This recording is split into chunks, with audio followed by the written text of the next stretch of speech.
When we see families from wealthy and influential backgrounds, we often assume they have a perfect life. A happy couple with close relatives, 3 children, a cozy home, a friendly neighborhood, and loyal friends. To an outsider, it looks like an ideal life, but behind closed doors, things were far from perfect. At this moment, 3 people are missing, one of whom was dismembered, with the possibility that there may be 1 or more additional bodies. And most likely, one person is behind all of this. Today, we'll discuss the disturbing and ongoing investigation into the case of Maylee Hassel. Maylee, 37, was the only child of Jansen Van and Goen Lee. Her family was originally from China, but when Maylee grew up, she moved to the US while her parents remained in China. Among her friends, Maylee was always described as a very positive person. People often sought her advice, and she was always willing to help those she loved. She never complained about her life and remained cheerful no matter the circumstances. Later, Maylee married Samuel Hassel Jr., who was 35 at the time. Samuel Jr. was the son of a powerful Hollywood producer and agent, Sam Hassel Sr., who had achieved significant success in the entertainment industry. Sam Hassel Sr. was known for working with major stars such as Kathy Lee Gifford, Whoopi Goldberg, Dolly Parton, George Clooney, and many others. He also produced several well-known films, including Dolly Parton's Heartstrings and A Walton Family Reunion. In 2007, Sam Hassel Sr. was recognized as one of the most influential figures in the television industry over the past 25 years. His career was seen as a prime example of success in the world of show business. As for Samuel Jr., he grew up surrounded by luxury and powerful people. He worked in the film industry himself, producing low-budget horror movies. He was also a videographer and producer, collaborating with celebrities such as Iggy Azalea and Machine Gun Kelly and shooting photo shoots with actresses Olivia Holt and Brenda Song. On social media, Samuel Jr. often posted bizarre videos that were hard to interpret, whether they were serious statements or parodies. One such video, for example, was a strange and absurd message to his followers in which he randomly combined thoughts and phrases like how his resume described him as dissatisfied, bitter, and really good at ordering from a menu. These videos frequently contained sarcastic and absurd expressions, giving them an eerie or unsettling tone. At the time of the events related to this case, Maylee and Samuel lived in a multi-million-dollar home and had 3 sons, James, William, and Ethan, aged 6, 8, and 12. Their $5 million house, featuring 6 bedrooms, a beautiful pool, and a play area for their sons, was located in Tarzana, about 25 miles north of Los Angeles, California. According to some sources, Samuel Jr.'s parents helped finance the home, allowing the couple to live in such a prestigious area. The year after their 3rd son was born, Maylee's parents moved from China to the US and settled in Maylee and Samuel's home to help raise the children. This is a fairly common practice in traditional Chinese families where 3 generations often live under the same roof, believing that raising children is a shared family responsibility. The boys were being raised to become successful, hardworking adults with a strong foundation for life. Those who knew Maylee said she absolutely adored her children. They were her world, and she did everything to create a happy life for them. The sons were involved in numerous extracurricular activities and had achieved significant success. According to one of May's friends, her parents were also very engaged in raising the children. They loved being around their grandchildren and May enjoyed their company. She was proud of how strong and united their family had become. However, Samuel was far from sharing this harmony. Jansen and Goen didn't speak English, and according to what May told her friends, Samuel had no interest in communicating with them. He simply ignored them, was rude, and seemed irritated by their presence. But beyond that, the situation in May and Samuel's marriage had been deteriorating for a long time. It's important to note that for May, her parents and children were her only family. When she first moved, before her parents arrived, she had built a very close circle of friends who became like family to her. According to her close friends, May once confided in one of them, revealing that Samuel could be aggressive. There were instances where it escalated to physical violence. Allegedly, he had even hit her. May had wanted to leave Samuel for a long time. She thought about divorce but was terrified of losing her sons. She was convinced that Samuel's wealthy and influential father could sway the court into granting him custody of the children. And that was something May didn't want. She wanted to keep her family together and raise her sons the way she believed was best. According to friends, May felt trapped in her relationship with Samuel. And it wasn't just her close friends who noticed the tension. Neighbors also observed that something was off in the family. It was obvious that their marriage was falling apart. However, it's worth mentioning that May rarely complained about her personal life or any abuse. She didn't want her loved ones to worry about her problems. Only those who interacted with her regularly could sense that something wasn't right, especially her closest friends and neighbors she frequently spoke with. Some neighbors and acquaintances described Samuel as a rather strange person. At social events, he would often keep to himself while May mingled with guests. That was understandable for many people, but one of May's friends shared a particular incident that stood out. May once threw a birthday party for one of her sons, featuring ponies, something that was very much in her style. She always made sure her son's celebrations were as vibrant and memorable as possible. The pony party was carefully planned, with friends, family, and neighbors in attendance, including Samuel's family, his parents, and his sister, Mary. May put a lot of effort into making the day special for her son. She meticulously prepared for the event, invited guests, ensured everything ran smoothly, and engaged with people.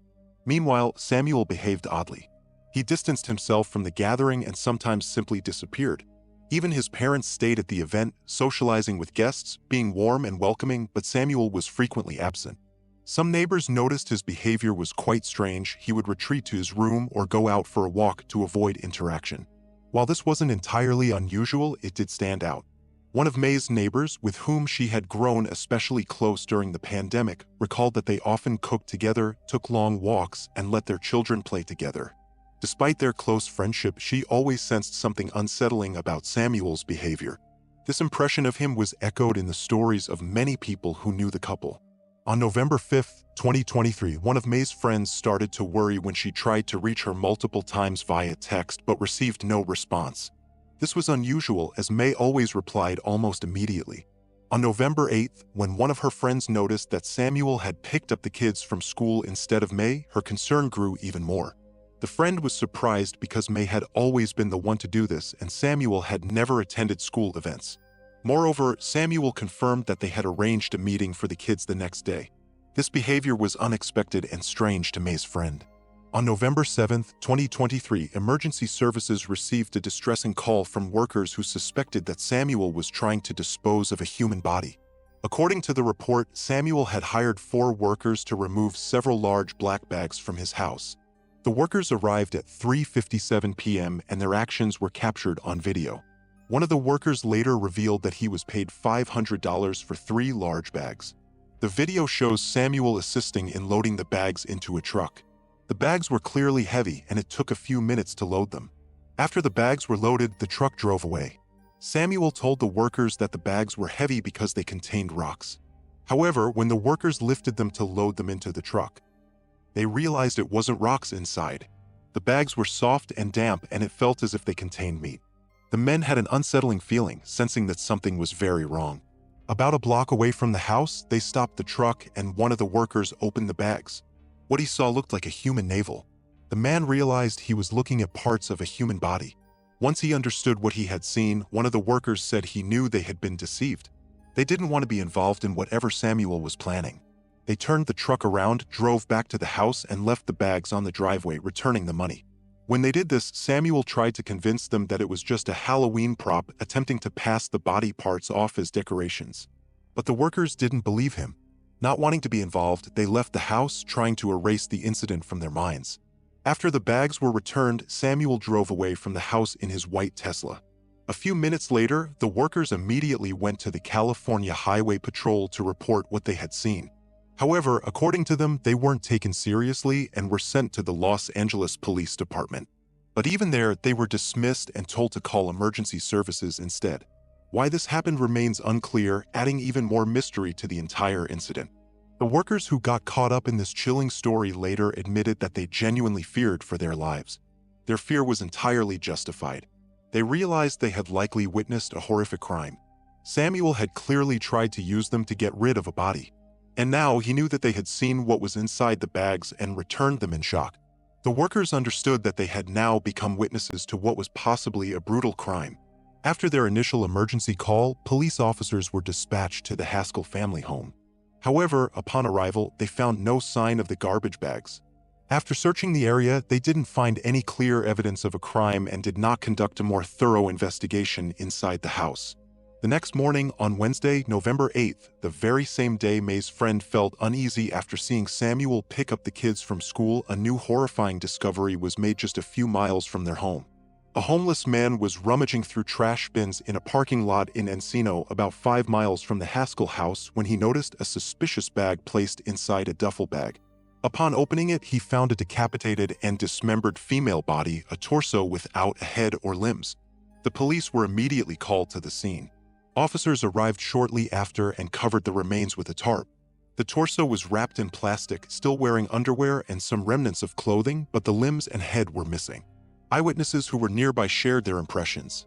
One of them, Irene Melora, who worked at a dry cleaners nearby, arrived at the scene around 6:30 a.m.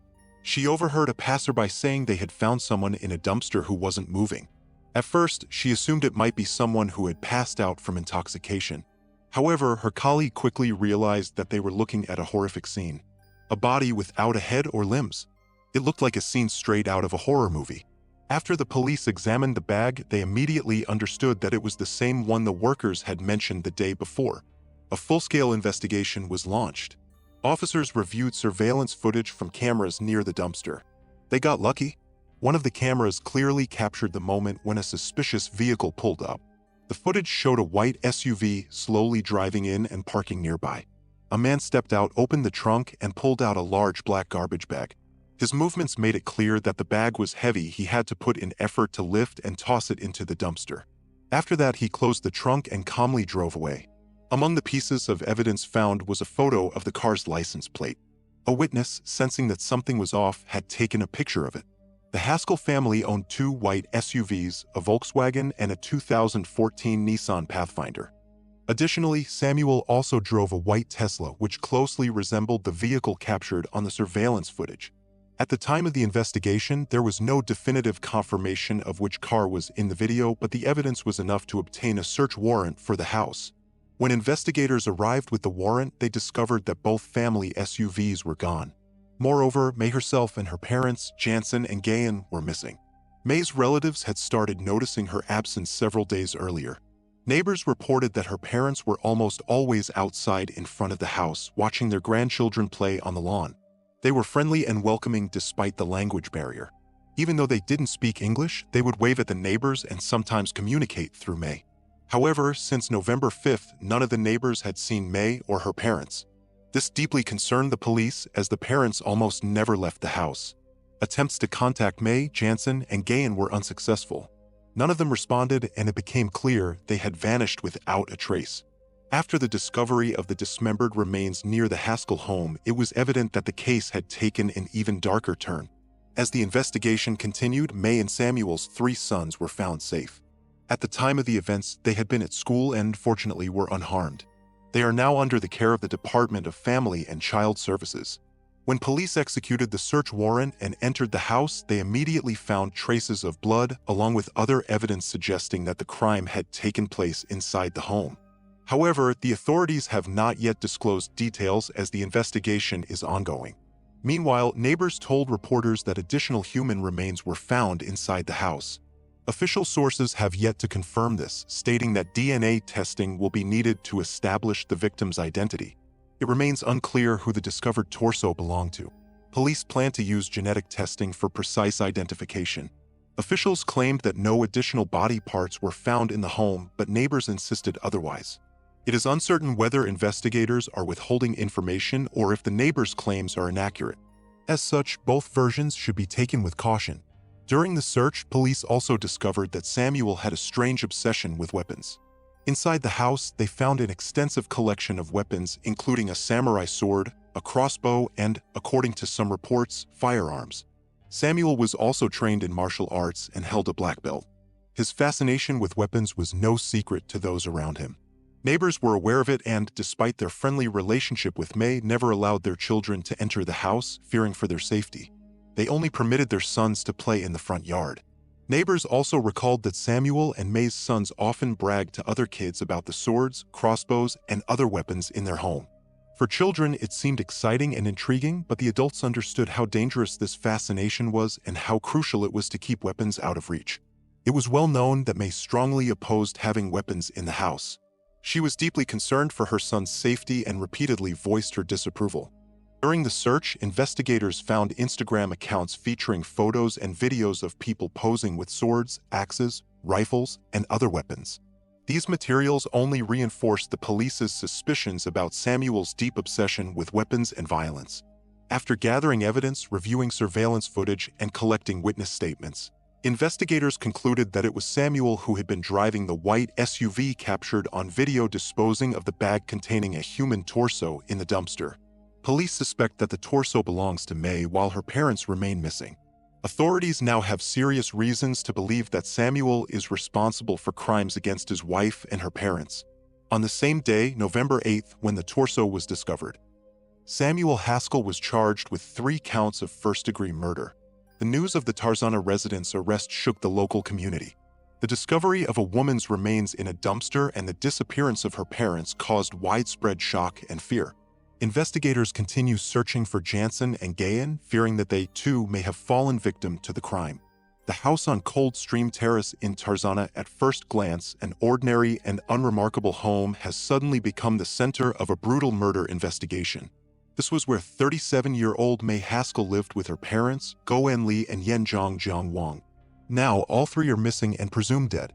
The prime suspect is May's husband, Samuel Haskell, who also lived in the house with his wife and their 3 sons.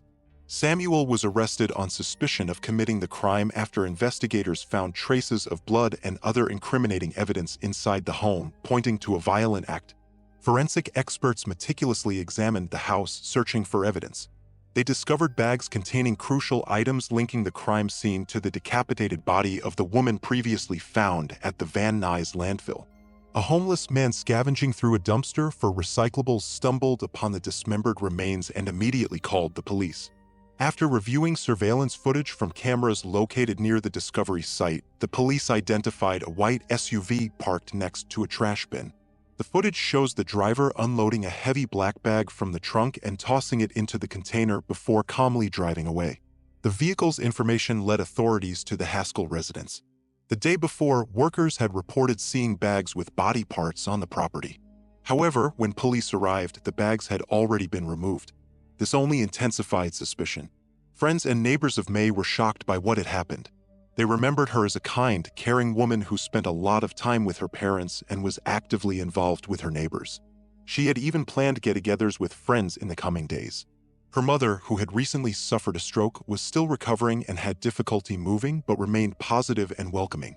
The investigation is ongoing and police are asking the public for help in locating 2 vehicles that may be related to the case, a white Volkswagen Tiguan and a white Nissan Pathfinder. Both cars disappeared on the day of the alleged crime. Samuel Haskell was arrested at a shopping center and charged with 3 counts of first-degree felony. The court set his bail at $2 million. He remains in custody, though bail could be posted considering his family's financial situation. Samuel's parents have declined to comment on the case. At the time of Samuel's arrest, his sister Mary arrived at the house to pick up her sons. She claimed she was unaware of the incident or the charges against her brother. According to her, the family had no knowledge of any strained relationship between Samuel and May, nor were they aware of any conflicts in their family. Court hearings for the case have attracted media attention. However, the judge prohibited publishing photos of Samuel in the courtroom even though his name and appearance were already public knowledge. At the hearing, he appeared in a blue protective vest designed to prevent self-harm, which indicated his unstable mental state. Outside the courthouse, May's friends held a rally calling for justice and punishment for the guilty party. If found guilty, Samuel faces a life sentence without the possibility of parole. The police continue their investigation and many details of the case remain unknown. Investigators are confident they have enough evidence to file charges despite only 1 body having been found so far, whose identity has not yet been officially confirmed. It is believed to be May, but final identification will require DNA analysis. Friends and acquaintances of May believe she may have been planning a divorce and starting a new life without Samuel, which could have triggered the tragedy. The police continue their search for her parents and hope to find additional evidence that will help shed light on what happened. The investigation has not yet reached a conclusion and new shocking revelations may emerge. What role did past events play? What really happened on that fateful day? And what other secrets may surface during the investigation? Stay tuned for updates to not miss important details. Subscribe and we will keep you informed as the case develops.